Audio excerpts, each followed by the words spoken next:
Ils sont venus de toute l'Afrique francophone avec un rêve en tête, transformer leur projet d'entreprise en success story.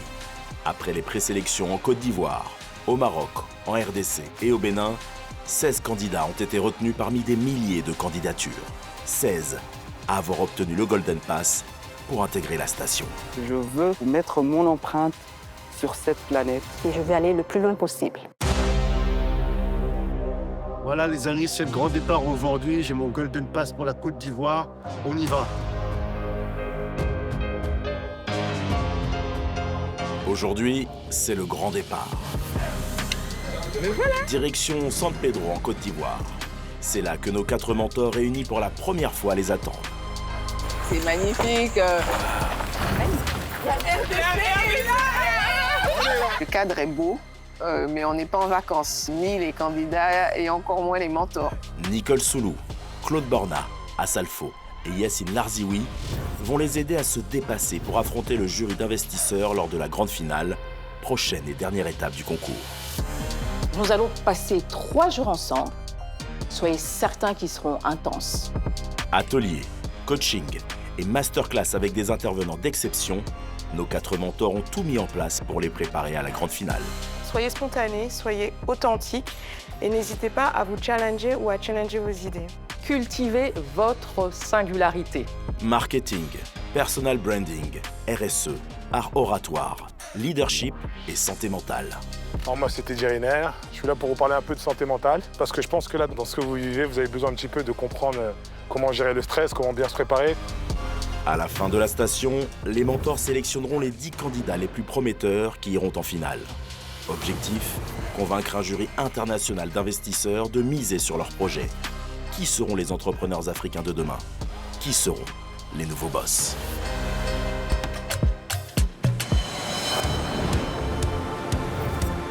Loin du rythme frénétique des grandes villes, le lieu de villégiature de beaucoup de chefs d'entreprise. Bienvenue à la baie des Sirènes, située à Grand Bérébi. Un site exceptionnel niché dans la région de San Pedro, sur la côte sud-ouest de la Côte d'Ivoire. Un lieu paisible, propice au travail.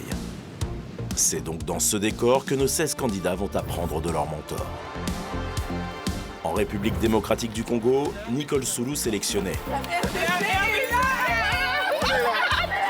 Tissia Makuna, qui relance la culture du café 100% congolais avec la quinoise. J'ai hâte d'arriver à la prochaine étape et montrer de quoi le Congo est capable. Patrick Kabanjiro, qui transforme les déchets en source d'énergie avec PKT Partners.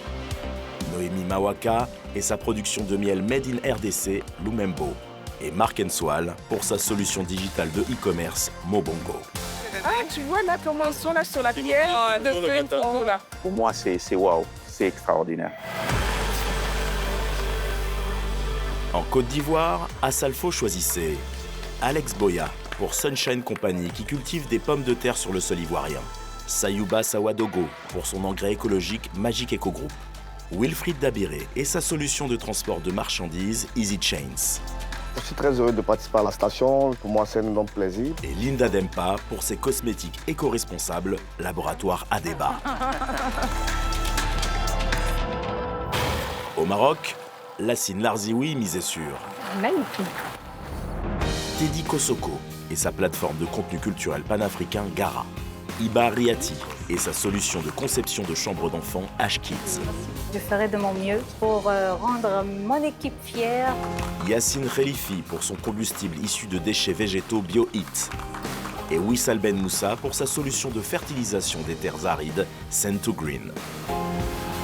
Cadre extraordinaire, magnifique, paisible. J'ai vraiment tout fait pour être ici, pour profiter de tout ça. Enfin, au Bénin, Claude Borna retenait Victorine Sarr et sa gamme de cosmétiques Live, François-Xavier Jimgou et sa solution de cybersécurité 100% africaine RH Open Labs, Corentina Tikri qui veut industrialiser une friandise locale avec Tofidou et Haïté Ajavon qui propose avec AfriCube la première alternative saine et africaine au bouillon cube. Ça, c'est une très belle aventure qui commence parce qu'on nous met dans un contexte qui fait qu'on est très à l'aise. J'ai trouvé ça formidable. Pour la toute première fois, nos 16 candidats se rencontrent. Tous ont le même rêve, atteindre la finale. Vous êtes tous dans les pommes de terre? Mentalement, on est prêt.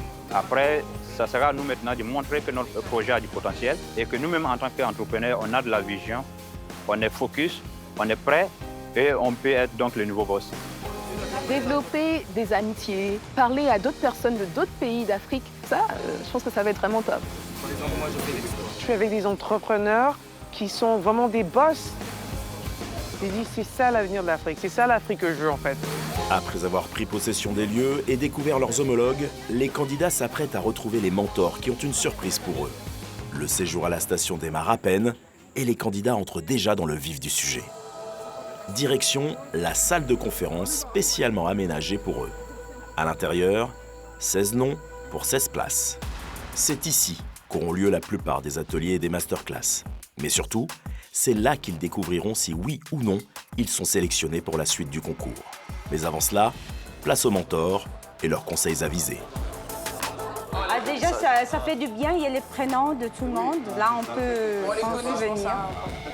Pendant leur séjour à la station, ils vont travailler d'arrache-pied et intégrer de nombreux conseils de la part d'experts prestigieux, mais aussi de nos 4 mentors réunis, des figures incontournables du business africain.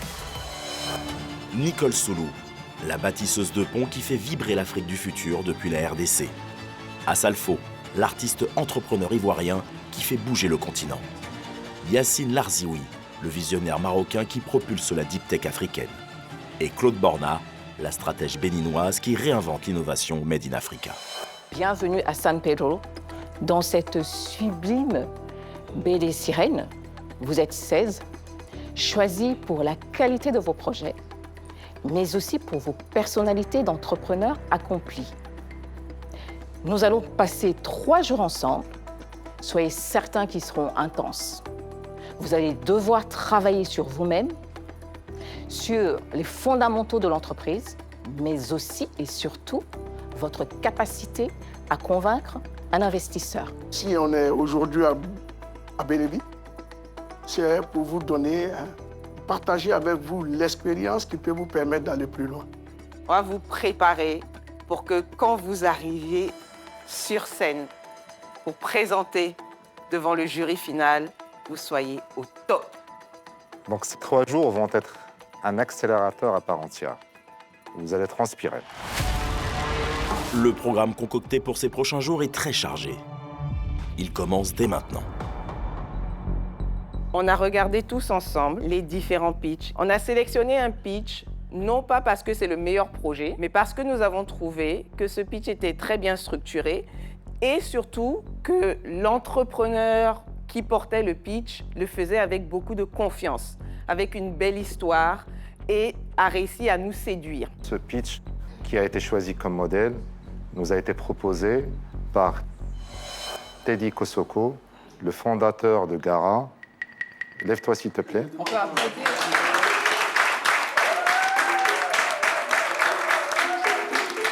Donc, soyons clairs, il ne s'agit pas du meilleur projet, il s'agit d'un modèle qu'on aimerait utiliser aujourd'hui. On va discuter qu'est-ce qui fait qu'un pitch peut convaincre un investisseur ou pas d'ailleurs, n'est-ce pas? Donc, nous aimerions bien que vous refassiez ce pitch devant tout le monde. Go Teddy.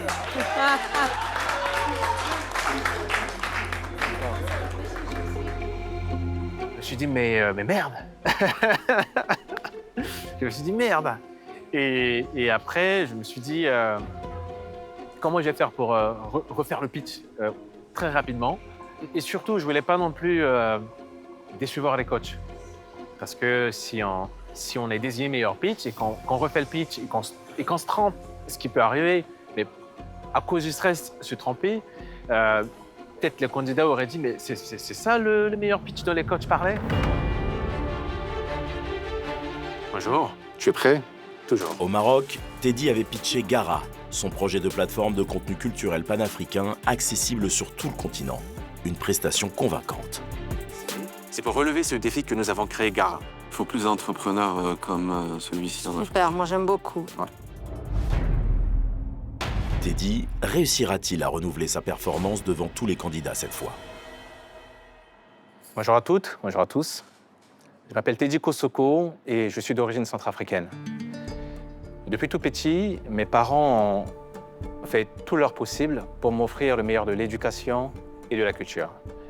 Malheureusement, en Centrafrique, comme dans la plupart des pays africains, accéder au contenu culturel et créatif de qualité était et reste encore, même en 2025, très difficile à cause des plateformes de distribution qui n'intègrent pas les systèmes de paiement africains.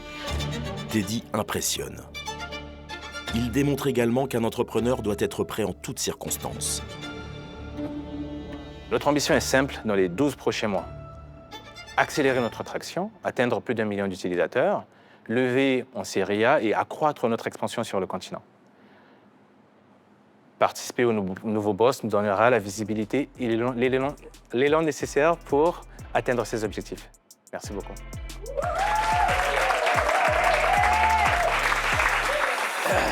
J'ai adoré le pitch de Teddy. J'ai trouvé qu'il avait beaucoup de prestance et en même temps très calme. Et je dois dire que ça m'a inspiré en fait. Ça m'a donné des pointers, des guides pour ce que moi je dois faire pour améliorer mon propre pitch. Très très content, franchement. Oui, une bonne poussée d'adrénaline. Et là, je pense qu'avec ce truc, ça m'a détendu et ça m'a libéré. Je pense que je suis bien là. Ce que vous devez comprendre, c'est que les investisseurs en général, ils n'investissent pas dans des mercenaires. Ils cherchent des missionnaires. Pourquoi? Pour une simple raison, c'est quand on met un ticket dans une entreprise, ça nous lie pour une longue durée, n'est-ce pas? C'est comme un mariage in fine.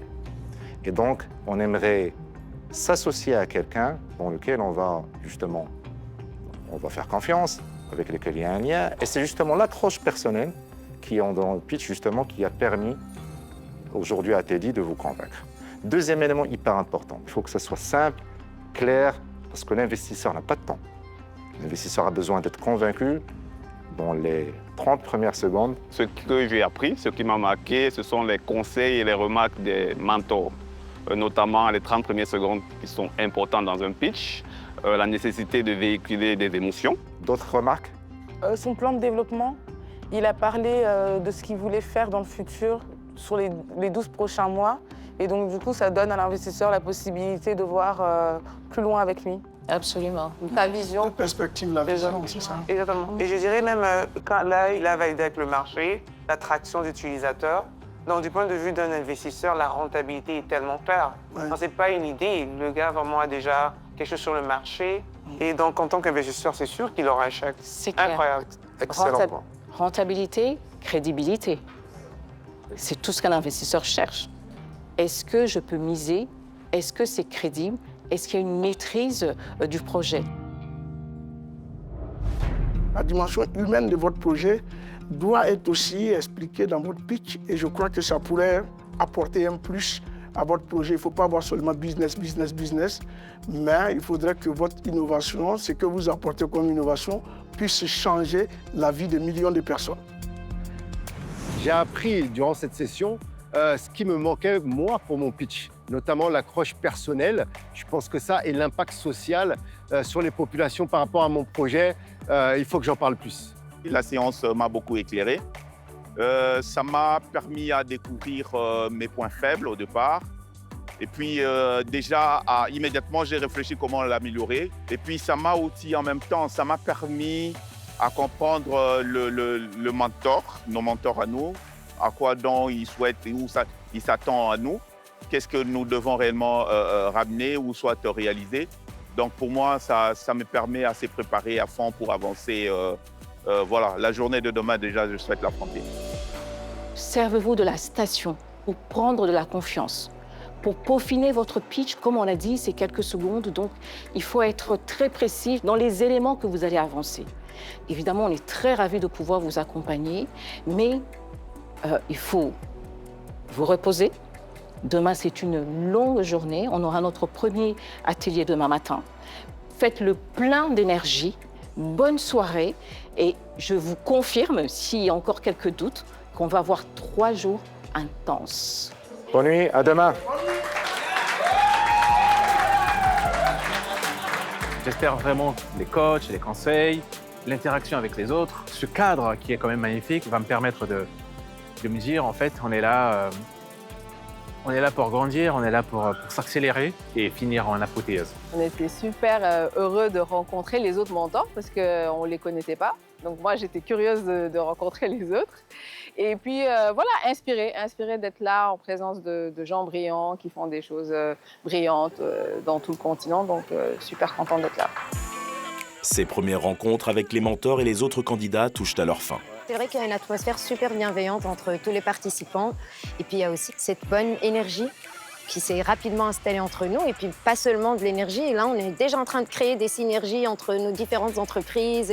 Et on va se planifier des voyages pour aller voir l'un et l'autre, etc. Donc c'est super cool. Dès demain, le programme continue avec des ateliers, du coaching et des masterclass par des intervenants. L'occasion pour nos candidats de faire la différence. Car un enjeu de taille les attend, faire partie des 12 candidats qui seront sélectionnés pour aller jusqu'au bout de la station. Une sélection déterminante qui les conduira peut-être jusqu'à la grande finale.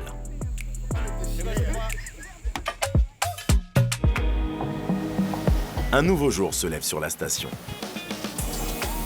Les candidats s'apprêtent à participer à leur premier atelier de la journée. Le TAF Station, ça a été pensé pour être un vrai accélérateur qui va leur permettre de se remettre en question, de grandir, de se challenger, de créer un vrai réseau et de travailler sur leurs faiblesses, mais aussi de reconnaître les forces de leur pitch et de leur start-up et leur entreprise. Pour démarrer cette journée de travail, ils ont rendez-vous avec les mentors et la première intervenante. Bonjour à tous. Bonjour. J'espère que vous êtes en forme, bien reposés, parce qu'aujourd'hui, on aura beaucoup de pain sur la planche. Ce sera une journée intense. On va parler de comment passer d'un projet intéressant à un projet, une entreprise qui décolle, qui arrive à convaincre des clients, mais aussi des investisseurs. On va parler de valorisation, on va parler de clients. Vous savez, un investisseur ne va pas miser sur une idée intéressante, sur un projet superbement bien présenté. Il va miser sur la valeur que porte votre entreprise. Comment je passe d'une entreprise très intéressante à une entreprise qui donne envie et qui convainc un investisseur d'y mettre de l'argent? Question sérieuse, question centrale, on en parle tout à l'heure. On aura avec nous Linda, François-Xavier, Wissal. Et le reste, vous viendrez avec Claude et moi pour aborder un sujet très important pour l'élaboration d'un projet. C'est le marketing. C'est par le marketing qu'on arrive à montrer toute la potentialité d'un projet. Pour vous donner les clés d'un marketing réussi, on a fait appel à une grande experte dans le domaine, Korede Ojobela, qui est la directrice de la banque des particuliers pour le groupe Ecobank. Alors ça mérite des applaudissements.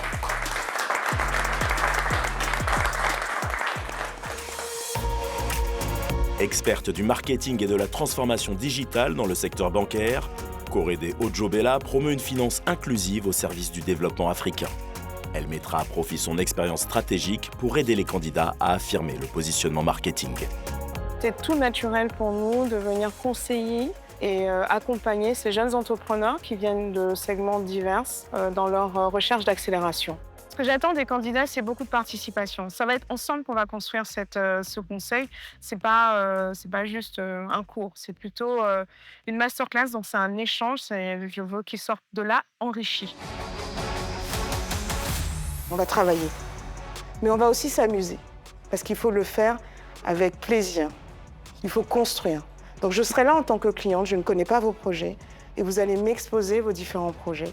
Et ensemble, on va trouver comment convaincre, après avoir attiré le client que vous avez identifié comme étant votre cible. Alors, j'espère que vous êtes prêts. Ouais. Vous êtes prêts? Vous êtes prêts? Ouais. OK. On s'applaudit. Wissal, François-Xavier, Linda, rejoignez-nous. Merci de nous suivre. Lors des présélections, 3 candidats, Linda, Wissal et François-Xavier, avaient présenté une valorisation de leur entreprise jugée inadéquate. Bien estimer la valeur financière de son entreprise est un facteur clé pour convaincre des investisseurs. C'est donc pour les aider que Nicole Soulou et Yacine Larzioui ont décidé de les conseiller. Donc aujourd'hui, on va parler de la valo de Adeba. L'objectif, c'est pas de vous proposer une valorisation qui peut être présentée aux investisseurs, parce qu'in fine, c'est à vous de décider combien vous voulez lâcher, contre quelle valorisation. C'est ça. Mais l'importance aujourd'hui de cet atelier, c'est d'essayer de voir avec vous quel est le rationnel derrière. Pourquoi vous avez choisi ces chiffres? Est-ce que les investisseurs qui seront avec nous à la finale vont être convaincus ou pas? Et on va vous expliquer quels sont les basiques de développement et de détermination de valorisation d'une entreprise en mode amorçage. Lors de son pitch de présélection à Abidjan, Linda avait surpris le jury avec sa demande financière. Nous cherchons 100 000 € contre 2% de notre société afin de financer notre croissance. Me vendre 2% à 100 000 €, c'est un risque incroyable, ça. Ouais. Pourquoi tu veux nous donner seulement 2%? 2%, c'est une peur ou une crainte de pouvoir lâcher et de ne pas avoir le contrôle après. C'est deux choses, c'est la dilution, parce que c'est pas uniquement moi. En fait, ma cofondatrice, c'est ma mère. Et je ne suis pas donc la seule personne à convaincre de lâcher une part de l'entreprise. On a toujours peur de lâcher son bébé. Et c'est comme ça, ce pourcentage est si peu parce qu'on pense, par cette façon de faire, de pouvoir garder la main dessus. Mais il faut que tu évacues ça. Et puis je pense que vraiment, tu as toutes tes chances. J'ai lu une citation de Nelson Mandela qui disait que vos choix soient basés sur votre espoir et non vos peurs. Exact. On verra. Pour moi, c'est la première chose. On verra bien. Après, la marche sera très beau chiffre, toi. Ma mère fait partie des personnes qui ont cette peur-là. On partage en fait cette peur d'entrer, de faire venir les associés dans le capital. Et donc, je me dis que si cette citation vient d'un livre qu'elle m'a prêté, ça veut dire que même s'il n'est pas là, elle est quand même avec moi et que j'ai quand même son accord pour justement jouer le jeu, y aller, être pragmatique et me jeter à l'eau. Elle ne lâche que 2% de peur d'être diluée. Oui, c'est cette peur-là, mais elle a tous les bons arguments pour se retrouver déjà en finale. Elle a tous les bons arguments pour exploser, je veux dire, sur le continent. Son produit est bon, mais il y a ce parcours du promoteur. Il faut apprendre à lâcher pour, effectivement, pour décoller. Un investisseur, quel que soit, il a un objectif, il a une valorisation dans 5 ans qui est basée sur ton business plan. Oui. Ça veut dire, voilà les chiffres qu'on a pu réaliser. On a 1000 utilisateurs qui ont payé et qui nous ont permis de réaliser un chiffre d'affaires de Y dans une période de X. Et voilà le retour sur expérience. On a appris. Et cette traction, elle est la meilleure preuve qu'on peut arriver à un chiffre d'affaires de temps. Bien sûr, vous aurez 1 minute ou 2 minutes pour pitcher. Donc, il faut juste expliquer que la valorisation, elle est rationnelle, qu'elle est juste. Il ne faut surtout pas surévaluer ni sous-évaluer votre entreprise. Pour que tu te mettes à la place de l'investisseur qui va te donner de l'argent. Est-ce que j'investirais dans Adeba à cette valo? C'est la meilleure question que tu pourrais te poser à cette Vraiment. Ouais. Dans la salle de travail, Korede Ojobela ouvre la journée avec un atelier dédié au marketing client. Son credo, affûter son argumentaire en le taillant sur mesure pour une cible précise, les clients. Pour y parvenir, Korede entraîne les candidats dans une série d'exercices dynamiques et ludiques pensés pour décupler l'impact de leur discours. C'est un exercice que j'aime beaucoup, qui va vous mettre en appétit. On appelle ça l'express pitch. Chacun de vous a 15 secondes, sans préparation, pour expliquer à un client, donc moi, ce qu'il fait, pourquoi il est là et pourquoi le client devrait considérer son produit, son service ou son offre. 15 secondes? Je ne sais pas si les gens s'imaginent ce que c'est 15 secondes pour vraiment expliquer ce qu'on fait et ce qu'on cherche à transmettre comme émotion. 15 secondes. On commence par Haïté à Javon. Mets-toi debout, prends possession de l'espace et essaye de nous convaincre. Donc, bonjour madame, voilà ce que je vous propose. Africube, c'est une alternative naturelle et saine au bouillon chimique que nous avons aujourd'hui. Tout est préparé à base des épices, c'est savoureux dans votre assiette et ça vous garde en bonne santé. Voilà pour vous, madame. Essayez-le, testez-le directement dans votre garba, c'est très, très, très bon. Bravo. Ce que je retiens, c'est qu'effectivement, on voit tout de suite ce que tu proposes, d'accord, comme type de produit. On voit aussi que ta différenciation par rapport aux autres, c'est le fait que ce soit des ingrédients naturels. Tout à fait. OK. Tu t'adresses à moi, tu considères que je suis ivoirienne, donc que j'aime le garba. Donc tu utilises effectivement un produit qui va permettre de manger mon garba afin que ce soit délicieux. Maintenant, ce que je te demanderais, c'est de retravailler ce speech pour qu'il soit accrocheur tout de suite. Un exemple. Vous aimez le garba? Vous allez l'adorer. Avec voilà. Commencez par le client, commencez par ce qu'il aime, commencez par ce qu'il attend, les bénéfices pour lui. Il faut être centré sur le client. Voilà. Donc ça, c'est un premier. Merci beaucoup en tout cas. Bon, c'est vrai que j'étais pris de court parce qu'on a dit mon nom, mais finalement, non, je suis habitué à être dans le marché et à parler aux dames. Donc non, ça s'est bien passé. On va continuer avec Yacine. Imaginez allumer un feu sans couper un arbre. Notre produit, c'est une alternative au bois, issu des déchets agricoles, spécialement les graignons d'olive. Je sais bien maintenant, on cherche toujours l'impact environnemental. Je vous donne mon produit pour l'essayer et j'attends votre feedback. Ce que je dirais, c'est qu'il me manque une accroche de départ. Comment est-ce que j'accroche la personne qui est en face de moi? Nos forêts disparaissent. Si j'ai bien compris, tu es en train, toi, d'apporter une solution. On dit apporter des solutions, ne vendez pas des produits. La solution, c'est que grâce à toi, les forêts ne vont plus disparaître. Il faut absolument que ça tienne en 15 secondes. Des fois, tu peux être à une conférence où il y a plein de décideurs, plein de gens qui veulent investir dans ton produit. Tu n'as que 15 secondes pour capter son attention. Tu n'as pas 1 heure. Et en 15 secondes, tu dois te débrouiller pour passer le message. Je vais te donner une petite anecdote qui va peut-être t'aider. Tu sais, quand on cherchait un producteur pour Premier Gaou, on m'a dit un soir qu'il y avait quelqu'un qui aimait boire au comptoir d'un bar à Yopougon.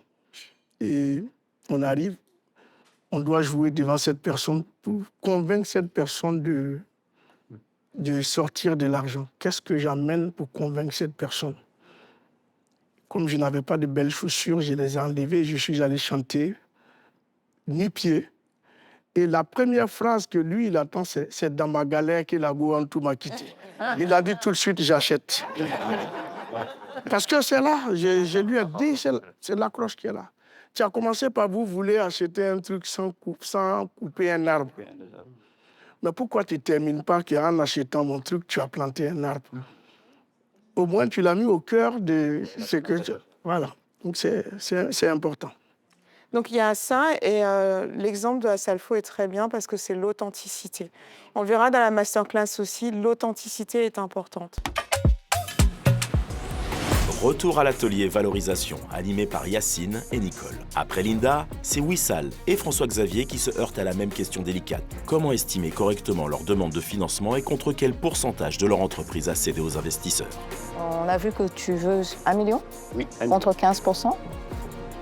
Contre 10%. Contre 10%. Oui. Pour François-Xavier, l'exercice s'avère particulièrement ardu en raison de la singularité de son modèle économique. Comment tu arrives à avoir ces 1 million? Sur quelle base? On se valorise aujourd'hui à 10 millions au total. À 10 millions? Oui. Tu peux nous expliquer ça? On a fait plutôt une valorisation par comparaison, donc une valorisation qualitative.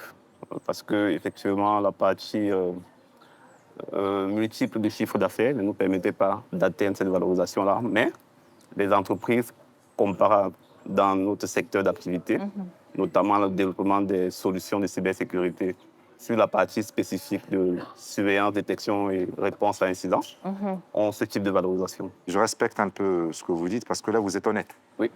Et une discussion avec un investisseur doit être honnête. Okay. Il ne s'agit pas de dire mon chiffre d'affaires, c'est ma solution que j'ai réussi à vendre, mais vous avez une capacité de dire non, j'ai fait du consulting pour générer un chiffre d'affaires, mais la solution, elle est en amorçage. Je n'ai pas encore réussi à vendre cette solution. Aidez-moi via votre cash, mais aussi via votre réseau. Oui, oui, tout à fait. François-Xavier a été très honnête. Il a expliqué le rôle de chacun. Il a aussi expliqué que le chiffre d'affaires réalisé aujourd'hui, il n'est pas en relation avec la solution qu'il veut développer. Et on pourrait penser que c'est un sujet, mais ce n'est pas le cas. En fait, l'honnêteté, la clarté, aussi la capacité à dire à l'investisseur des choses comme elles sont, en tout cas, c'est généralement très apprécié par les investisseurs. Ça me permet d'ouvrir une réflexion, de confirmer la nécessité, si vous voulez, de revoir un peu la façon dont on présente notre valorisation et d'ouvrir une réflexion sur les différents outils qu'on peut mobiliser pour pouvoir la justifier.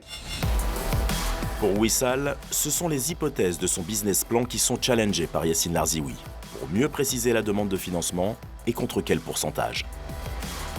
Alors Wissal, on a vu, 700 000 euros demandés contre 15%. Oui. Mais un investisseur a besoin de comprendre que toi, tu expliques comment tu arrives à ces chiffres. On a besoin de lever 700 000. 700 000 et on voudrait garder la main en tant que fondateur sur l'entreprise à hauteur de le 55%, voilà, un peu usuel. Il ne faut pas oublier que les investisseurs regardent les fondamentaux de la start-up. Ce qui justifie et booste la qualité de vos start-up, c'est quelque chose entre le passé, le présent et le futur. Okay. Le passé, c'est la traction. On a commencé en 2020, 2021, 2022. On a réalisé cette traction. On a signé ce nombre de contrats. On a réalisé ce chiffre d'affaires. Et on a une EBITDA de X. Alright. Okay, très bien. Ça, c'est la traction qui est le premier socle de votre valorisation. Vous parlez du présent. Nous, on est une équipe de 3 personnes. Complémentaires, on a la capacité d'exécuter. C'est votre capacité d'exécution qui va déterminer la valeur. C'est ça. Et bien sûr, le futur. En général, en early stage, un investisseur, il investit sur la capacité de croissance. Donc le futur doit être très bien raconté.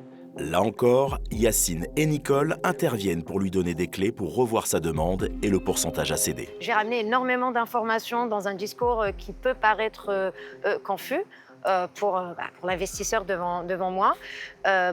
Comment on va régler ça? C'est en étant direct, en remontant que les chiffres et les infos qui soient non seulement pertinentes, mais utiles. Dans l'atelier marketing, Corédé veut aider nos candidats à intégrer des notions essentielles. Délivrer aux potentiels clients un message simple et efficace, porteur de toutes les promesses de leur marque. Pour ce faire, ils vont se mettre 2 par 2 et travailler en ping-pong sur le projet de leurs camarades. Après le Pitch Express, c'est le Challenge Express. Là, maintenant, c'est quelle va être la signature ou la baseline ou l'accroche, il y a plusieurs façons de l'appeler, qui va signer votre offre, signer votre produit, signer le service que vous amenez. Donc, vous allez vous mettre en équipe et commencer à regarder qu'est-ce qui va pouvoir vraiment signer ce qu'il propose par rapport aux clients qui cherchent et aux clients auxquels ils s'adressent. Vous êtes prêts? On y va. 10 minutes. Allez-y. 100% de sécurité, où tu peux faire 0 papier, plus de suivi, et tu mets l'équivalent de 100% d'efficacité. À 100% de fiabilité ou de sécurité. Parce que quelque part, c'est ça qu'on veut mettre, c'est dire ton business, tu le sécurises. Ouais. C'est bien ça? Non. C'est un bon exercice parce que voilà, comme la personne en face de moi, Teddy, ne connaît pas bien mon business, ben voilà, ça me permet aussi de l'éprouver, quoi, un peu de voir un peu comment ça marche. La plupart du temps, vous êtes avec vos associés, vous êtes dans un certain cercle, vous êtes le nez dans le guidon. Sortir de ce cercle et à venir avec quelqu'un qui est totalement frais dans la vision de ce qu'on est en train de faire, c'est ça qui est intéressant. Ça nous permet un peu d'arrondir ou bien d'être beaucoup plus précis sur certaines choses. C'est vraiment l'exercice qu'on fait. Et on bute sur le dernier pour voir quelle est l'action qu'on va mettre dans la dernière phrase. Pourquoi ne mettrait pas de tranquillité d'esprit? 0 papier, suivi en temps réel, tranquillité d'esprit. Ça marche. Ouais, ça marche. Ouais. L'avenir de la planète semble incertain. Mais est-ce que le danger, c'est le courant ou l'accès au courant? Un problème de cuisson. Et comment maintenant arriver à cuire sans danger? Voilà, c'est ça. Ouais, comment cuire sans danger? Voilà. Cuire sans danger. Voilà, c'est ça. Cuire, c'est tout ce que j'ai besoin de savoir. Parce que là, c'est personnel, je comprends, et ça m'attaque personnellement. Très bien. Donc, changement climatique, c'est trop global. Oui, je comprends. Il y a un intérêt personnel. Très bien. Ça, j'aime. La pomme de terre, c'est le centre d'intérêt. Et voilà, il y a 3 catégories. Il y a 3 variables à prendre en compte. Un produit de territoire. C'est ça. Donc, aussi, tu peux jouer sur l'impact. Moi, l'impact, si on parle d'impact, c'est moins d'émissions d'empreinte carbone et tout ça, lors du transport. La qualité et le prix. Oui. Donc c'est tout ça qu'on a résumé en une phrase en fait. Ah ouais. There you go. You got it. Tu vas me payer. Tu vas me payer, hein? Alors, les filles, qu'est-ce que ça On a trouvé! N'est-ce pas? Tape là. Beaucoup d'idées qu'on a mises sur le tapis et on était quand même en symbiose, en phase pour pouvoir sortir la phrase fétiche. J'ai appelé ça la quinoise pour le clin d'œil à la plantation unique. Mais moi qui suis en Côte d'Ivoire, ça va pas trop me parler. Oui, ça n'a pas de sens pour toi. Qu'est-ce qui ne te parle pas? Le nom du produit, La quinoise. Moi, j'ai l'impression que c'est une bière. Exactement. C'est une bière. Primous. Oui, parce que La nous, bière on a une Primous. bière au Bénin qui s'appelle la béninoise. La béninoise, exactement. Ah, ok. Ah, c'est la première fois que j'entends ça. D'accord. Ouais, le rêve pour vos enfants. Pour les enfants ou pour vos enfants? Non, pour les enfants. Pour les enfants et la sérénité pour les parents. Ah, On a trouvé. Le rêve pour les enfants, la sérénité pour les parents. Sur quel mail je t'envoie la facture? C'est excellent. 5 000 €. Merci. Alors, la quinoise, la reine du café, ou c'est trop hautain de dire ça? La quinoise, la reine du café. Déjà, si tu disais café la quinoise, 100% africain, 100% savoureux, il est concerné. Ok. Là, ça me parle, tu vois, c'est ce qu'il disait. Déjà. Ouais. Surtout que nous, travailler autour de sur l'Afrique, ouais. Ok. Mais le nom, c'est quoi? C'est la quinoise, c'est ça? C'est la quinoise. Ah, le nom du café même. La marque s'appelle la quinoise. Tu vois, il n'avait pas compris. C'est ça. Tu n'avais pas compris? Non. Très bien. Comment est-ce que vous avez trouvé cet exercice? Pour moi, ça a été un peu challengeant parce que c'est la première fois qu'on me dit que le nom de ma marque fait penser à une bière. Donc, on était 3. Ouais. Donc du coup, je me suis dit, aïe. Mais ça m'a permis de redéfinir ma baseline, pas simplement en tant que Congolaise, parce qu'effectivement, en tant que Congolaise, ma baseline avait du sens, mais vraiment du côté international. Donc pour moi, c'était un exercice très intéressant. Bah, vas-y, Ticia, explique-nous. Lève-toi et présente-nous ta signature ou ta baseline. La quinoise, un café d'exception, 100% africain. Alors? On achète? Vous achetez? Là, c'est bon, ça ne fait plus penser à une bière. C'est bon, la bière s'est passée. Ouais, bravo pour l'authenticité derrière. Et la spécificité. OK. Marc? Alors, merci Teddy. Hein. C'était un bon ping-pong, c'est vraiment intéressant. Ça nous remet un peu dans une certaine humilité. On maîtrise son produit, mais au regard des autres, c'est toujours quelque chose qui doit être repensé, revu. Et donc, ça a été assez intéressant. Et on est arrivé à quelque chose pour lequel je pense que je devrais aussi, de mon côté, encore réfléchir. Mais voilà, Bobongo, le logiciel qui facilite la vie des TPE. Écoute, c'est un bon début, en tout cas. C'est un bon début. Patrick? Merci. J'étais devant Naomi. Elle a été vraiment très regardante. Elle a beaucoup critiqué. Ouais. Mais sinon, ça m'a aidé. Makalos, une solution d'énergie de cuisson qui répond à toutes vos attentes. Prix, qualité et durabilité. Alex? Alors, je voudrais d'abord dire merci à Yacine pour son esprit vraiment très critique. Et pour moi, le fait de pouvoir échanger sur ton projet, c'est toujours enrichissant parce qu'un œil extérieur t'apporte beaucoup plus de choses que toi-même, tu n'aurais même pas pu voir. Et l'accroche qu'on a retenue, c'est la pomme de terre ivoirienne est là, prix bas et meilleure qualité. Aussi simple. Ça vous parle? OK. Vous achetez les pommes de terre? Tout de suite? OK. Change ivoirienne par africaine. OK. Parce qu'il n'y en a pas beaucoup en Afrique non plus. C'est ce qu'on a fait avec le café, en fait. Oui. Passer de lait africain. Tu veux que ce soit scalable, il faut prendre l'Afrique. Sinon, Côte d'Ivoire, tu vas vendre seulement à Boaké.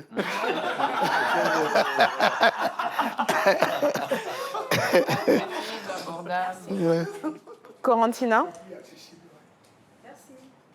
Alors, Victorine, elle a mis l'accent sur le fait d'être la première marque à faire ce qu'on fait. En discutant, on a sorti un mot qui, aujourd'hui, fait partie du positionnement de Tovidou, qui est un positionnement un peu haut de gamme. Donc là, pour notre baseline, c'est confiserie premium d'Afrique. Très bien. Confiserie, j'aime bien le jeu de mots. J'aime bien le jeu de mots. OK. Merci. Très bien. Merci de vous être prêté à ce jeu. Merci aussi pour la collaboration. Il y a quelque chose que je dis souvent, c'est que seul on va vite, ensemble on va loin. Là, vous avez vu, en collaborant avec une autre personne ou avec deux autres personnes, et aussi grâce au mentor, vous avez pu sortir de votre routine et proposer quelque chose de plus accrocheur. C'est un bon démarrage et je vous félicite pour ça. Clap de fin pour l'atelier marketing client avec Corédé. Un passage obligé et surtout une leçon essentielle, un bon produit ne suffit pas. Encore faut-il savoir le vendre. À la station, ils sont là pour apprendre des autres et enrichir leur savoir-faire jour après jour.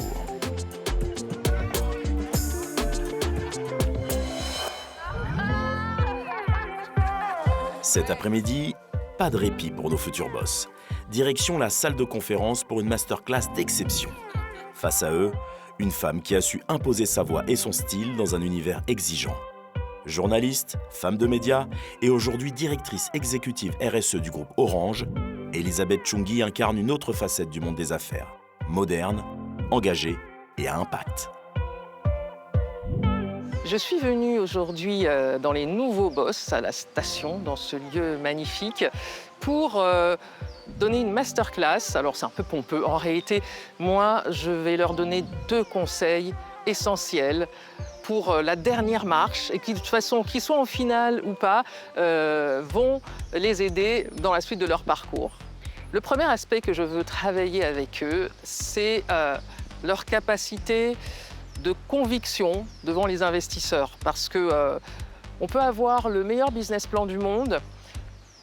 Les investisseurs, ils ont besoin aussi de sentir l'incarnation, ce qui va porter le projet fortement en dépit des obstacles, etc.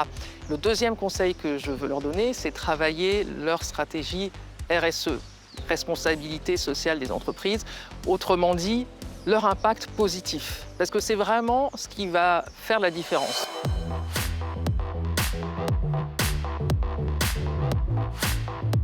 Bonjour. Hello.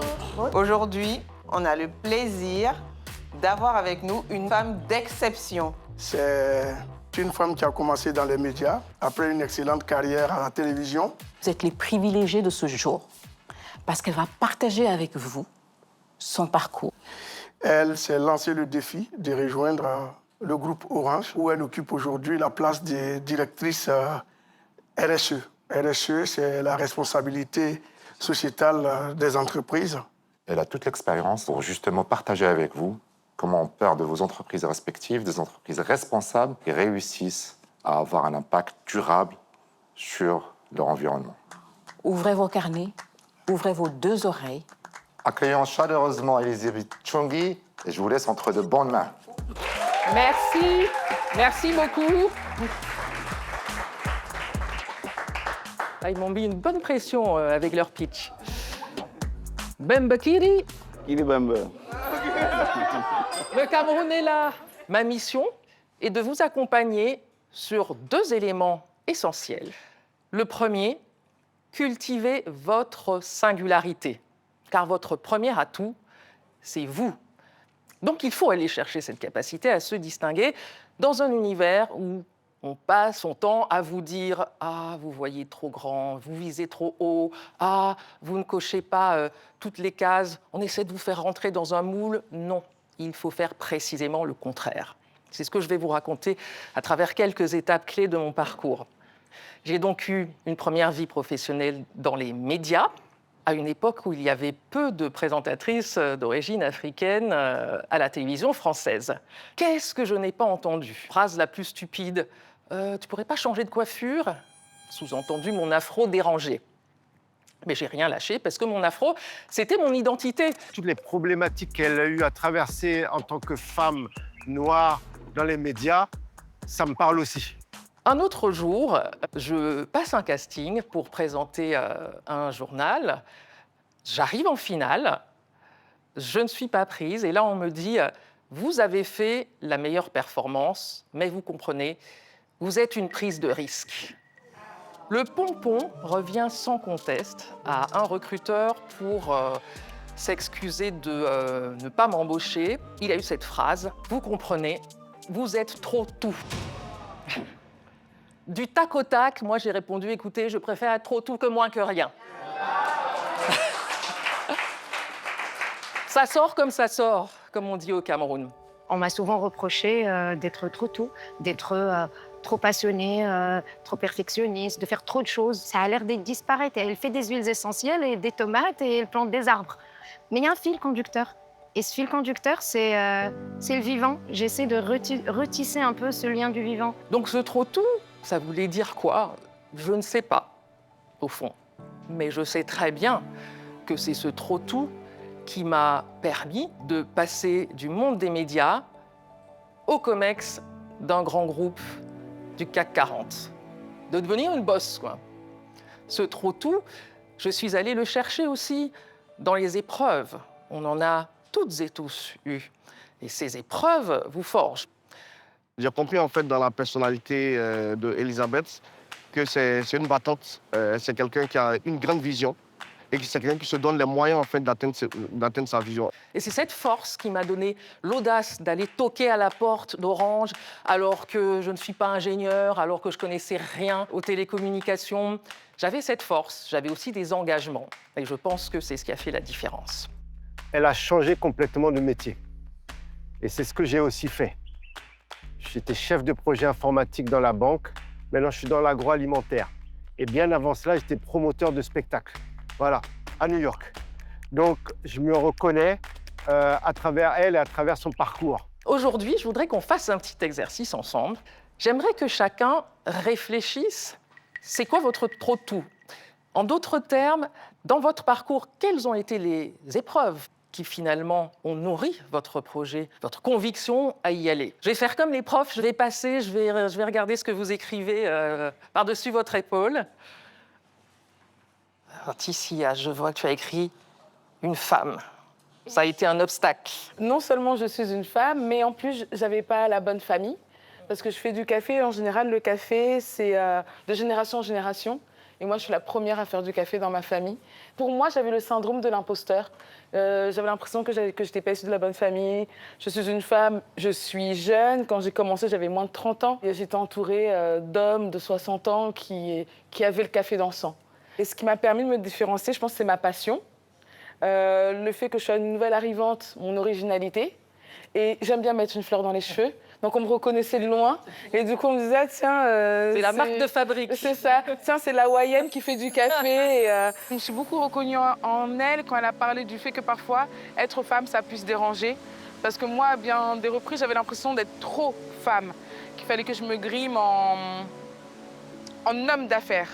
Et elle a montré que voilà, le leadership, c'est pas une question d'apparence. Mais ça, c'est un moteur intéressant aussi, parce que moi, je sais que ça m'a beaucoup porté, c'est l'esprit pionnier.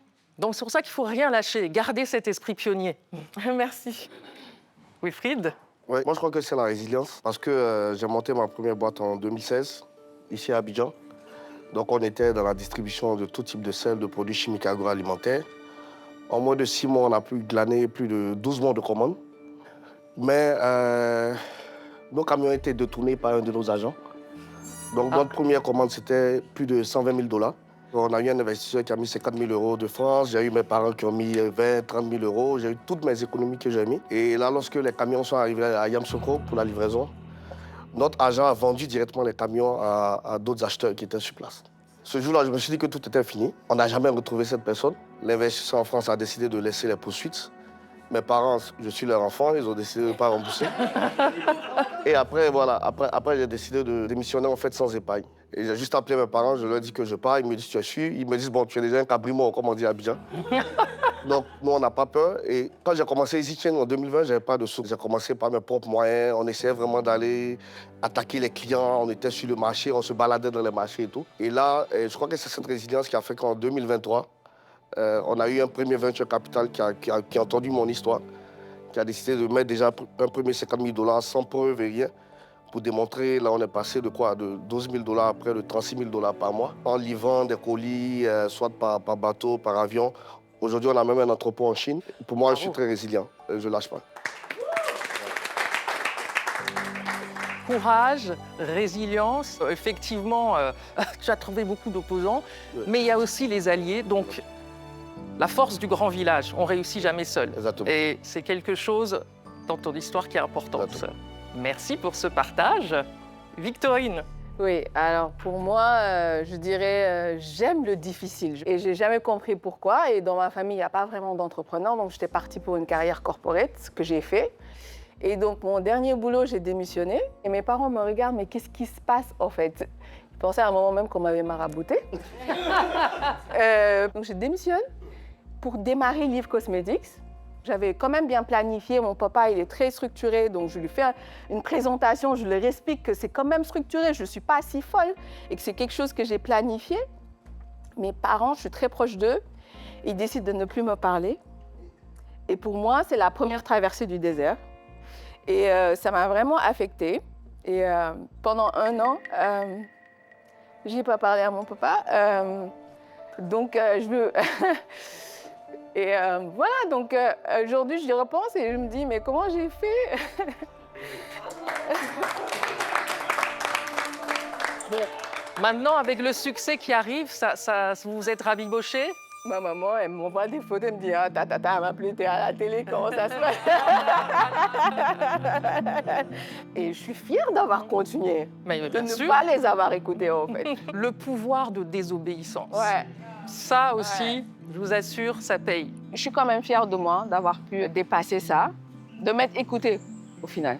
Alors, Linda, ça y est, les langues se délient, là. Au début, vous étiez un peu timide, là. Là, ça y est, vous lâchez. Non, pas autant d'émotion ou de résilience, mais quand j'ai démarré Adeba, qui est une compagnie de cosmétiques, donc on fait des soins pour la peau et les cheveux, on m'a carrément dit, non, mais en fait, tu es trop noire, tu gagneras jamais de l'argent dans cette industrie. Et donc, ben j'y suis encore, mais ça reste en fait dans ma tête, parce que je vois les dynamiques de l'industrie, je comprends, et je sais qu'il y a beaucoup d'éducation à faire, il y a beaucoup de choses à changer avant que ce trop ne soit pas un trop, qu'il y ait juste beaucoup d'acceptance. C'est sûr que c'est très difficile à entendre, ce trou noir, parce qu'on touche à son identité profonde. Je pense que la caractéristique principale, c'est de ne pas se décourager, mais d'être aussi un peu fou, en fait. C'est-à-dire, comme dit, il y a une citation, j'ai toujours des citations, c'est grave, mais ça dit, tout le monde savait que c'était impossible, mais il y a un idiot qui est venu, qui ne le savait pas, et il l'a fait. Donc en fait, c'est un peu ça. On est des idiots, on est des fous, mais on va le faire. Nous allons maintenant passer à la deuxième thématique, la RSE, responsabilité sociale des entreprises. L'idée, c'est d'avoir de l'impact positif. Si votre activité pollue et que vous mettez en place aucune stratégie de décarbonation, si vous payez vos collaboratrices moins bien que vos collaborateurs, si dans votre chaîne de valeur on découvre qu'un sous-traitant ou un fournisseur fait travailler des enfants, c'est mort. Parce que les investisseurs ne vont pas vous suivre si vous ne créez pas de l'impact positif.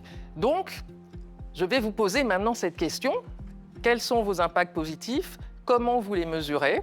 Vous avez tous des entreprises géniales, mais alors, moi, AIT, Africube, c'est vraiment game changer, à mon avis, ça. Moi, je veux parler de comment dire, l'impact. L'impact, il y a beaucoup d'impact dans Africube, la partie santé, bien entendu. Mais moi, le symbole de l'impact, c'est le produit phare que j'utilise dans le produit, la moutarde de Néré, qu'on appelle le Sumbala. C'est une moutarde traditionnelle qu'on utilise et qui est délaissée. Et l'impact qu'on a, on travaille avec des groupements de femmes au centre et au nord du pays. On leur a posé des questions par rapport à, depuis que vous travaillez avec Africube, qu'est-ce qui a changé? Elle a dit, aujourd'hui, mes enfants, je peux les mettre à l'école parce que j'ai un revenu régulier. Deuxième chose, leurs enfants, parce qu'elles ont un certain âge, leurs filles qui ne voulaient pas continuer là-dedans, maintenant elles sont intéressées.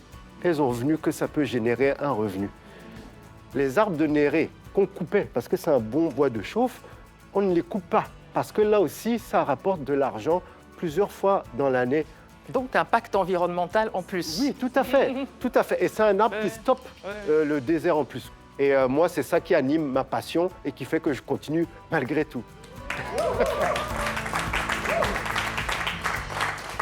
Et ça se voit, tu as les yeux qui brillent, et c'est ça, la capacité d'avoir de l'impact, c'est vraiment ce à quoi vous devez penser quand vous avez des moments difficiles, vous traversez des périodes difficiles, se dire que, OK, c'est dur, mais je sais que j'ai de l'impact sur les communautés, ça, c'est vraiment aussi un moteur puissant. La RSE, c'était au cœur de mon projet. Dès le départ, je dis non, je dois créer de la richesse, je dois créer de l'emploi.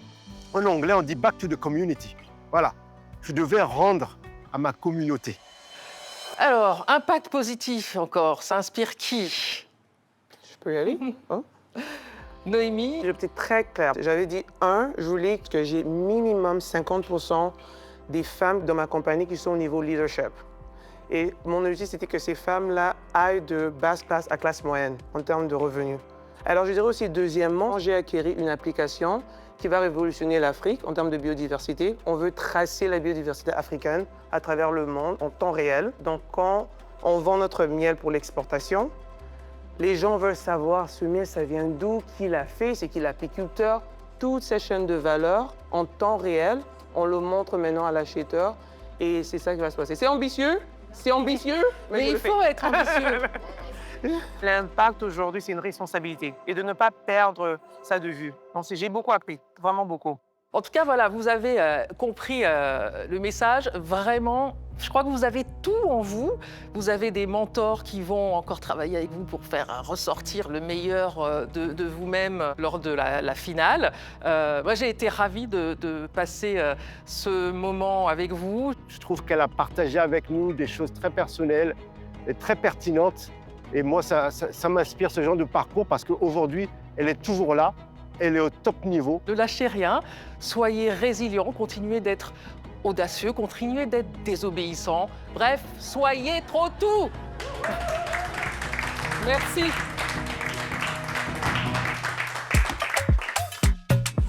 En fin de journée, un dernier atelier attend nos candidats, le personal branding. Répartis en groupes de 4, nos 16 candidats seront accompagnés par nos 4 mentors. Objectif, apprendre à bien se raconter. Aujourd'hui, on va parler de personal branding. Personal branding, ou la marque du fondateur, il ne s'agit pas uniquement de communiquer, commercialiser ou avancer en matière de visibilité. Il s'agit de la crédibilité. C'est important pour l'investisseur de savoir qui êtes-vous, pourquoi ce projet, qu'est-ce qui vous a amené dans ce projet. Et c'est un moment pour vous découvrir, pour connaître la personne qui porte le projet. Vous savez, les investisseurs, c'est ça qu'ils vont regarder. Ils donnent de l'argent, oui, mais ils donnent de l'argent à quelqu'un qui va porter ce projet. Donc votre histoire, ce que vous êtes, ce que vous représentez, a une importance capitale. En fait, c'est un prérequis pour réussir une aventure entrepreneuriale. Vous ne pouvez pas l'éviter. Parce que vous savez, les bons projets existent.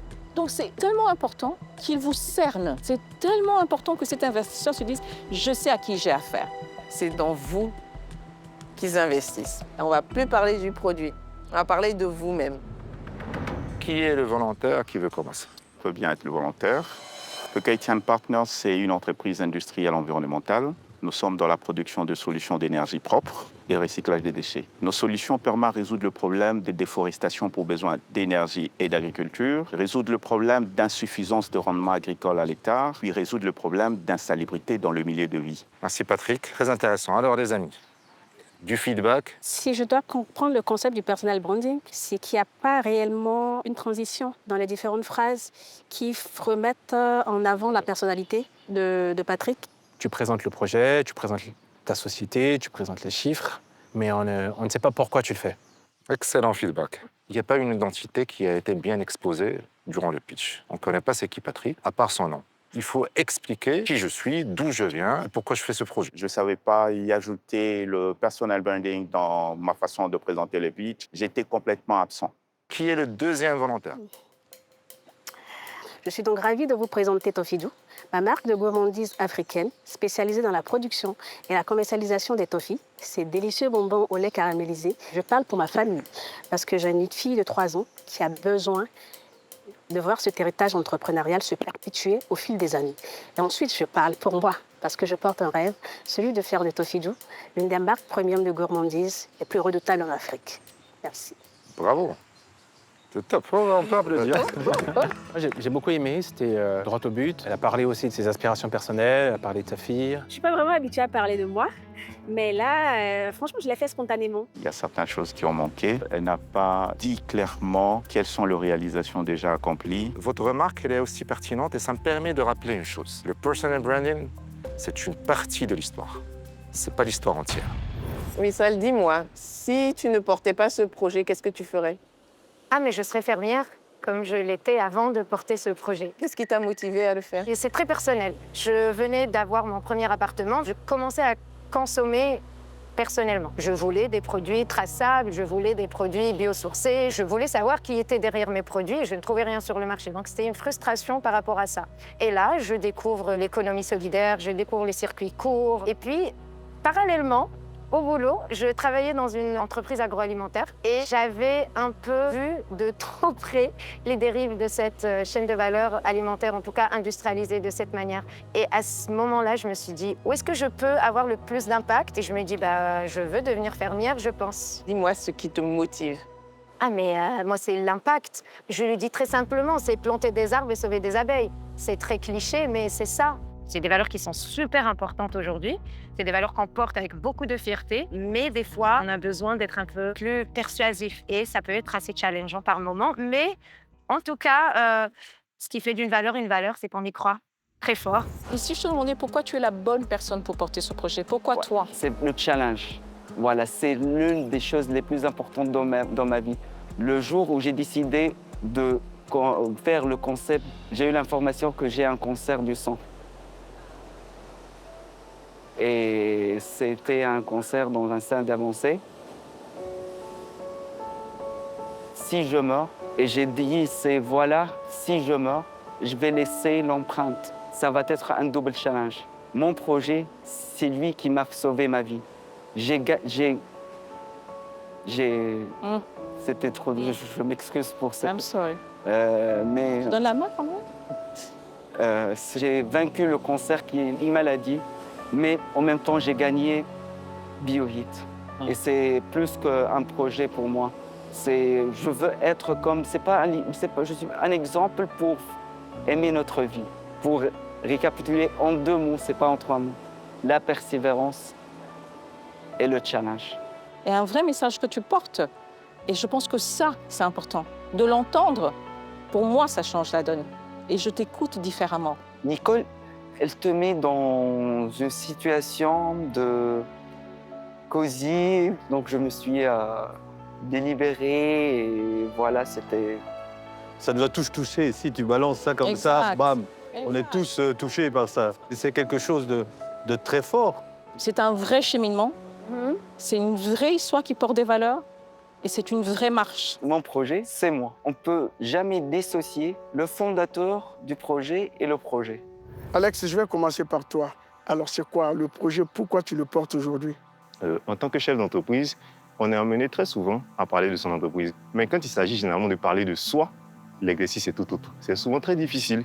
Et moi, j'ai personnellement ce souci-là, à communiquer sur ma propre histoire. J'ai commencé dans le domaine du négoce par l'importation, par l'oignon et la pomme de terre. Il y avait certains rouages qu'il fallait avoir et qu'on n'avait pas. Oui. C'était assez compliqué. Oui. Jusqu'au jour où on a fait face à, malheureusement, un transitaire véreux. Donc un préjudice qui dépasse même les 700 000 €. Face à ça, ça aurait été plus facile pour nous de fermer. Mais on s'est donné pour vocation de travailler dans ce domaine-là. On a travaillé encore sur comment faire pour éviter ce genre de problème-là. Donc, quitte à avoir de nouveaux partenaires encore plus fiables, des transitaires fiables et tout. Quand j'écoute Alex, ça va paraître un peu égoïste, mais je me dis, je ne suis pas le seul à vivre ce genre d'instant de solitude. Et aujourd'hui, c'est relevé, il est là. C'est extraordinaire. Moi, je crois qu'il y a eu une valeur que tu as su porter.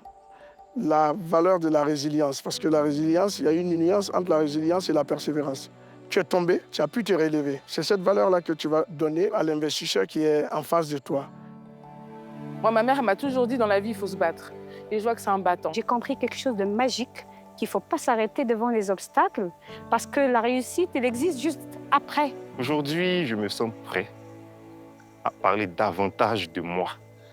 Iba, quelles sont les valeurs que tu portes pour mettre en place un tel projet? L'histoire, je pense qu'elle a commencé très très tôt, il y a longtemps, quand j'étais petite et quand j'avais pas ma chambre d'enfant. Oui. Alors le temps est passé et je suis devenue maman et je voulais faire la chambre de ma fille et je voulais lui faire une chambre de rêve. Oui. Et j'ai pas trouvé ce que je voulais dans le marché. Et c'est là où j'ai décidé d'utiliser mon héritage de compétences, puisque je suis aussi menuisière. Ok, d'accord, voilà. Et fille d'un menuisier. Alors j'ai grandi dedans. J'aime beaucoup l'histoire de Iba parce qu'elle est maman, je suis maman. L'histoire de la belle chambre qu'on veut pour nos enfants, Je me suis identifiée. C'est une belle vision. Je crois qu'il y a la fibre entrepreneuriale qui rencontre la vision d'une dame. Et puis, en Afrique, quand on parle de menuiserie, généralement, on ne parle pas des femmes. C'est un point dont je n'ai jamais parlé. Quand j'étais petite, on m'appelait toujours la fille du menuisier. Oui. C'est un peu péjoratif. Il faut qu'on t'appelle la menuisière. Oui, parce que je suis fière de ce métier. Je découvre une autre personne parce que tu défends une cause, tu portes une vision. Il est temps que les Africains, les Marocains, commencent à croire qu'on est capable de créer des produits aux normes internationales. C'est ça. Et je suis avec toi, Merci. Mère de famille, fille de menuisier. Tu portes la cause des femmes qui dit qu'il faut que l'Afrique s'éveille et qui pense aussi à un impact social. On ne pouvait pas demander mieux. Ce qui ressort du projet Ziba, c'est qu'elle a à cœur de faire les choses bien. Tout de suite, j'ai compris qu'il cherchait à savoir c'est qui cette personne qui porte ce projet et pourquoi c'est lui qui doit le mener. Cet atelier bouscule certains candidats, peu habitués à se mettre à nu dans le cadre de leur activité professionnelle. Pourtant, c'est le cœur même du personal branding. Comprendre ce qui nous distingue, l'assumer et le transmettre. Devant des investisseurs, cette authenticité est un atout décisif. 3 mots pour me définir, je dirais africaine. Je suis vraiment ancrée sur ce continent. Je dirais aussi l'excellence. L'excellence, c'est important dans tout ce que je fais. Le 3e mot, je dirais le naturel. Pour moi, il y a une force dans le naturel. Et mon histoire personnelle, je suis noire de peau foncée. Au Sénégal, 90% des femmes sont noires. Mais en grandissant, on me disait que j'étais pas belle parce que j'étais trop noire. Yeah. Quand on est enfant, on comprend pas en fait. On se dit, OK, que des membres de ma propre famille, des gens proches de moi me faisaient des remarques comme ça alors qu'on est toutes les deux noires, africaines, du même pays, c'est quand même un problème. Et pour moi, Liv, c'est au-delà de l'excellence et tout ça, c'est une revanche sur le monde, de montrer que être noir, être naturel, c'est beau. Il faut se l'approprier. Et une fois qu'on y croit, le reste du monde va le croire. C'est clair. C'est ça que je vends, en fait. C'est absolument compliqué de parler de ça. C'est une introspection, en fait. Et ce que j'ai appris, c'est que mon pitch de départ, aujourd'hui, ce n'est plus le même pitch. Je pense que je vais rajouter plus de mon histoire personnelle. Ne me parle pas de ton projet. Tu as eu le pitch pour ça. Parle-moi de toi. Je suis une personne assez résiliente. Je m'adapte à la plupart des situations. Je suis quelqu'un qui prend du temps pour atteindre ses objectifs. Je n'abandonne jamais. Je ne connais pas l'échec. Tu ne connais pas l'échec? Je ne connais pas l'échec. Soit j'apprends, soit j'ai réussi. Je suis quelqu'un qui est tombé à plusieurs fois, mais qui s'est toujours relevé. Quels sont les 3 mots? Quelle est la phrase? Quelle est ta signature? La signature? Toi, dans tout ça, quelle est ta marche personnelle? Il faut qu'on puisse la percevoir. Ouais. C'est la résilience, la stratégie et la vision. C'est plus facile pour quelqu'un d'autre de parler de soi que toi-même tu parles de toi. Mais c'est aussi nécessaire, parfois, de s'auto-évaluer, d'essayer de se regarder même dans les miroirs et de se dire ce que tu es. Donc, en quelque sorte, c'est ça, cet exercice. Donc, ça a été un peu quand même difficile. Dis-moi, pourquoi toi? J'ai toujours été animé par la question de dépendance et d'indépendance de l'Afrique. J'ai été frappé par les réalités qui sont parfois occultées sur le continent. Donc, je me suis engagé à essayer d'en savoir plus. Et je suis tombé donc, de fil en aiguille sur d'autres ouvrages, d'autres contenus. Toutes ces lectures m'ont forgé, si vous voulez, la conviction que jusqu'aujourd'hui, l'Afrique est en guerre de différentes façons. L'Afrique est en guerre. Oui. C'est fort, hein, oui, ça c'est écrit à l'entrée de mes bureaux, c'est très clair, nous sommes en guerre. Ah, c'est écrit à l'entrée de tes bureaux. Nous sommes en guerre. Waouh, tu me donnes la chair de poule. Nous sommes en guerre. Nous sommes en guerre. Oui. Notamment le secteur technologique, où nous avons une forte dépendance. Si vous voulez, ce qui m'anime au quotidien, c'est de contribuer à minima à réduire cette dépendance-là et donc construire ce qu'on pourrait appeler la souveraineté numérique de l'Afrique. Est-ce que tu penses que dans ton pitch, tout ce que tu viens de nous dire, tu le traduis? En moins de 2 minutes. Je pense clairement que non. D'abord parce que je ne suis pas très habitué à pitcher, je suis plutôt quelqu'un de l'ombre. Donc je n'ai pas très bien l'habitude de ce personal branding, c'est-à-dire de se mettre soi-même en valeur. Le personal branding, c'est juste exprimer qui on est. C'est pas rechercher la lumière, c'est pas essayer de se donner des attributs, des qualités qu'on n'a pas, non. C'est juste de montrer, d'être authentique, de montrer qui on est. Dans cet atelier, on a découvert Françoise Aguet. J'ai découvert dans sa conviction et sa raison, son pourquoi. Et c'est vraiment quelque chose de puissant. c'est d'assurer la souveraineté de l'Afrique en matière de technologie. Ce qui m'a étonné, c'est qu'il est tellement réservé que tu crois que c'est un ingénieur derrière l'ordinateur. Tu ne crois pas que c'est quelqu'un qui est un activiste, tu vois. Ça m'a obligé à le faire et à m'ouvrir aux autres. Et j'ai été très agréablement surpris par leur réaction à ce propos. On va faire quand même un pitch et je te propose, Wilfried, de le faire. J'ai plus de 10 ans d'expérience dans le secteur du transport maritime. J'ai travaillé comme steward, après comme agent cargo et pour une compagnie maritime. En 2016, j'ai décidé de monter une compagnie ici à Abidjan qui distribuait du sel. Et là, j'ai vécu tous les problèmes de la terre. Il était difficile de réserver des camions, difficile de payer mes fournisseurs en monnaie étrangère. Il était difficile en fait de traquer les camions qui envoyaient ma marchandise. Du coup, j'ai compris très tôt que la logistique était le cœur du métier. À cela, nous avons décidé de monter EasyChain. Avec les feedbacks que j'ai reçus et les feedbacks qu'on a donnés aussi aux autres candidats, cela m'a permis en fait de revoir assez rapidement mon pitch. Tu avais préparé ça Non, hier. c'est tout de suite. Tu l'as adapté en fait. Tu es très bon quand même. Regardez la différence. Quand le personal branding, il est ancré avec la structure d'un pitch qui est fort. On connaît qui il est, Wilfried. Il a été steward. Il a la légitimité. Il est la marque qu'il devrait incarner. Personne d'autre ne devrait faire ce qu'il fait. C'est tellement bien fait que je dirais qu'il ne faut surtout pas changer grand-chose. Bravo. Mais c'est grâce aux différents feedbacks. Mais parce qu'on l'a écouté ce matin, c'était pas totalement ça. Oui. Et là, le langage a complètement... Ça a beaucoup changé, en fait. c'est Très bien. Je crois qu'il y a eu beaucoup d'émotions. Et j'avais pas forcément l'habitude en fait de parler de moi. Mais là, j'ai compris en fait que le personal branding, ça compte beaucoup. Et qu'il faut que justement ceux qui m'écoutent en fait connaissent mon histoire. Et sachent pourquoi en fait j'ai décidé de m'attaquer à ce problème de la logistique là. Merci beaucoup. Merci à vous. C'était un plaisir de travailler avec vous, les amis. Merci. Je suis content en fait de l'exercice général. Ça permet aussi à chacun de se découvrir. Et lorsqu'on est entrepreneur, on a souvent la tête dans le guidon. On a pu réadapter notre discours parce que parler de soi, c'est pas aussi évident que ça. C'est une question de confiance en soi, de confiance en son projet et qu'on le porte. Merci. Merci Nicole. J'ai appris beaucoup de choses. Je vous ai découvert, j'ai adoré ce que j'ai entendu. J'espère vraiment que vous allez intégrer ces éléments dans votre pitch. On a envie de l'entendre. C'est important qu'on l'entende. Il y a ce fil rouge un peu conducteur entre ces histoires qui sont différentes, ces projets qui sont différents, mais toujours une même motivation et une même passion pour ce grand et beau continent. Ouais. Fin de l'atelier personal branding et un repos bien mérité pour nos candidats. Demain matin, ils vont devoir affronter une épreuve autrement plus difficile. Il est l'heure pour nos 4 mentors, Assalfo, Claude Borna, Nicole Soulou et Yacine Larzioui, de faire un choix. Ils ont observé nos 16 candidats au cours des premiers ateliers et masterclass. Tous ont été très investis et placent énormément d'espoir dans la suite du concours. Pourtant, les mentors vont devoir maintenant désigner les 12 candidats qui auront la chance de rester à la station pour parfaire leur projet en vue de la grande finale. Quels seront les 4 candidats qui devront déjà quitter la station? Disons qu'on est d'accord sur 2, puis il faut qu'on discute sur les 2 autres. Moi, ce que je propose, c'est d'être pragmatique et dire qui sont les entrepreneurs qui ont le moins de chances pour convaincre un investisseur. Nous sommes à mi-parcours de la station. L'heure du choix a sonné. Ils étaient 16. Dans quelques minutes, ils ne seront plus que 12.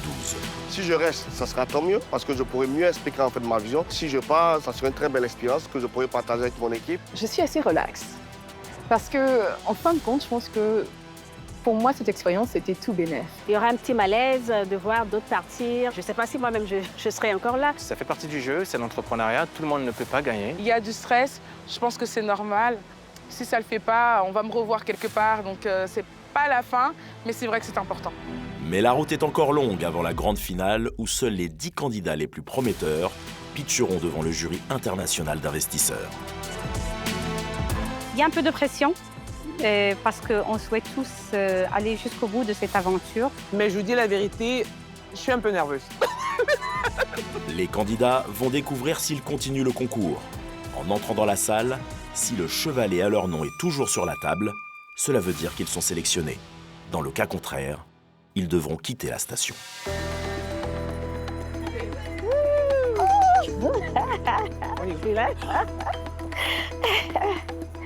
Yes.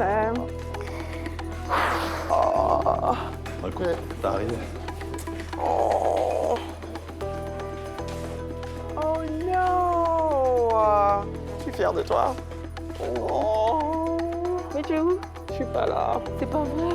Quand je suis entrée, quand j'ai pas vu, non, j'étais un peu émue et j'essaie de garder mon émotion. Tu vas gagner, ok? Tu vas gagner. Je suis triste de voir partir Noémie parce que j'adore Noémie. Tu vas gagner. Pourquoi tu pars? Tu vas gagner. Marc, t'es Non, je suis pas là. Je suis désolée. Il n'y a pas de problème. Il n'y a pas de problème. Tu es très fort. Il y a la déception dans la réaction parce que voilà, je suis un peu un compétiteur, mais en même temps, par rapport à ce que j'avais coché en rentrant dans l'aventure, je suis déjà bien servi. Pas grave. Le voir partir, ça me touche. Je ne sais pas expliquer au fait mon émotion. C'est tellement énorme, ça me touche énormément, sincèrement. Ce que je ressens beaucoup aussi, c'est de me dire, bah, les poteaux là et tout ça, c'était chouette. Franchement, ça, c'était vraiment gai. Tu es parti? Courage, mon chef. Sérieux, mon frère. Honnêtement, on ne vient pas à une compétition pour s'avouer vaincu, donc j'espérais pouvoir continuer l'aventure. Bon, mesdames, Et toi? moi je pars. On est là. Continuez bien en tout cas. Il n'y a pas ton nom? Essaye au bain. C'est un choix qu'on trouve difficile, mais il faut l'accepter, c'est normal. Merci. Courage. Ouais, c'est rien. Courage. On a le moral au top. Bonne chance pour la suite. Merci beaucoup. Super. Voilà. Merci tout le monde, je vous adore tellement. C'était une belle énergie. Je vous adore. Je suis tellement fière de vous tous. Victorine, ne pleure pas. Je vais devenir ça. On est vraiment triste, en fait, à l'idée de voir les autres partir. Ah, mon frère. Mais non, c'est rien, t'en fais pas pour moi. Je pense qu'on est tous venus ici pour un objectif. C'était chercher un investissement pour nos entreprises et on a trouvé bien plus. Ça va, je vrai. Ça va aller, t'inquiète. Continue, sois vraiment juste fixé sur ce que tu as à faire. Je dis bon courage, et bon courage à nous tous. Et le plus important, qu'on est devenu vraiment une famille. Bonne chance tout le monde, faites-nous fierté. Ciao. Continuez. Focus pour la suite. Continuez bien. Ciao. Mais c'est la vie, hein. Oh là là. Ouais. Je suis déçue, mais je me dis que c'est une belle expérience. Chers candidats, ce moment n'est pas facile. Aujourd'hui, le concours Nouveau Boss s'arrête pour vous quatre. Nous tenons à ce que vous sachiez que nous sommes fiers de ce que vous avez pu démontrer, que le talent africain, ce n'est pas une promesse, c'est une réalité. Avec Assalfo, qui n'est pas avec nous, il a dû nous quitter il y a quelques minutes pour répondre, honorer des engagements professionnels. Mais avec les mentors, tous les quatre, nous avons sélectionné 12 projets. Cela ne remet aucunement en question la valeur de vos projets. Mais encore une fois, la vie d'un entrepreneur, c'est des hauts et des bas. Il y aura d'autres non. Il y aura d'autres oui. Il y a deux façons de faire après un an. Soit on arrête parce qu'on est vexé, et il y a une autre posture qui est celle de dire non, in fine, c'est juste une occasion pour améliorer ce qu'il faut améliorer. En fait, j'ai envie de prouver plus, en fait. On shift. On a appris beaucoup. On va partir avec ce bagage-là. On continue, en fait. Il y a forcément certains points qu'il faut améliorer, tant au niveau du projet qu'au niveau du travail. Et c'est sur ces points-là que je compte travailler. Nous, on n'a aucun doute que vous allez réussir dans votre parcours entrepreneurial. C'est pour ça qu'on s'engage à continuer à vous accompagner dans votre parcours entrepreneurial. Vous pouvez compter sur nous. Venant ici, on a eu pas mal de contacts avec les mentors. Et même entre nous, les entrepreneurs, on s'est tissé des relations aussi. Je me sens comme si je ne suis pas seule dans le monde de l'entrepreneuriat, surtout dans l'Afrique. Souvent, tu es très seul. Hein? Aujourd'hui, on a des contacts un peu dans la plupart des pays de l'Afrique de l'Ouest, de l'Afrique centrale et même de l'Afrique du Nord. J'ai maintenant un fort réseau de gens qui me comprennent, que je peux appeler, on peut collaborer. Et ça fait tellement du bien. Ce qui pourrait aussi nous aider effectivement dans nos projets d'internationalisation. Restez dans ce réseau, utilisez-le, parce que c'est ce réseau qui fait la force. Être un nouveau boss, c'est quoi? C'est un état d'esprit. Cet état d'esprit-là, vous l'avez. Ne lâchez absolument rien. Merci. Très bientôt. Merci. Allez, bon courage. Et c'est déjà exceptionnel, c'est pas court. Cher ami. Merci. C'était une formidable expérience qui m'a appris en si peu de temps ce que je n'aurais même pas pu apprendre ailleurs. C'est juste le début, n'est-ce pas? C'est juste le début. Moi, vraiment, ce que je retiens, c'est que finalement, que le monde voit nos histoires, que le monde comprenne qu'on a des bons business, on est prêt pour les investisseurs et vraiment bâtir notre continent. Et pour moi, ça me donne tellement d'espoir pour mon continent. Donc, l'avenir, je suis excitée. Ça donne envie de plus, de voir en fait les gens autour de nous qui se démènent, qui se débattent, qui rencontrent les mêmes galères que nous et qui derrière ça, on s'éclate. On a eu le sourire du début jusqu'à la fin et on a encore le sourire maintenant, on aura encore le sourire demain. On a hâte de voir vraiment la suite, on a hâte de voir ça. Pour Alex Boya, Sayuba Sawadogo, Noémie Nawaka et Mark Nswal, le concours s'arrête ici. La qualité de leur projet a été largement saluée par les mentors et leur parcours entrepreneurial continuera à coup sûr, bien au-delà des portes de la station.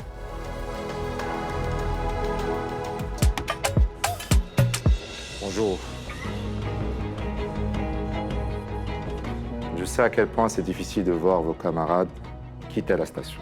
Vous pouvez être confiant qu'ils réussiront leur projet. Aujourd'hui, vous êtes 12. Demain, uniquement 10 resteront pour la finale. Toutefois, pour vous qui restez, ce n'est pas parce que vous êtes là que vous avez réussi. Vous devez encore faire plus d'efforts pour démontrer que vous êtes à la hauteur de la responsabilité. C'est une très belle étape de franchie. Est-ce qu'on peut se féliciter pour ça?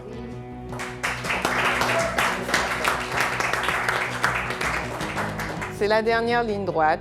Ça ne va pas être facile. Vous devez redoubler d'efforts. On veut voir des pitchs qui sont les meilleurs possibles. Et c'est vrai que vous êtes 12. 10 iront en finale. Demain, une autre sélection se fera. Alors, qui sont les nouveaux boss? Allez. La semaine prochaine, nos 12 entrepreneurs seront face à eux-mêmes. Nouveaux intervenants et nouveaux challenges. Leadership, santé mentale, art oratoire, la pression monte et les certitudes vacillent. Car au bout du chemin, ils ne seront plus que 10 à rejoindre la grande finale à Abidjan. Avec un seul objectif, devenir les nouveaux boss, les entrepreneurs africains de demain.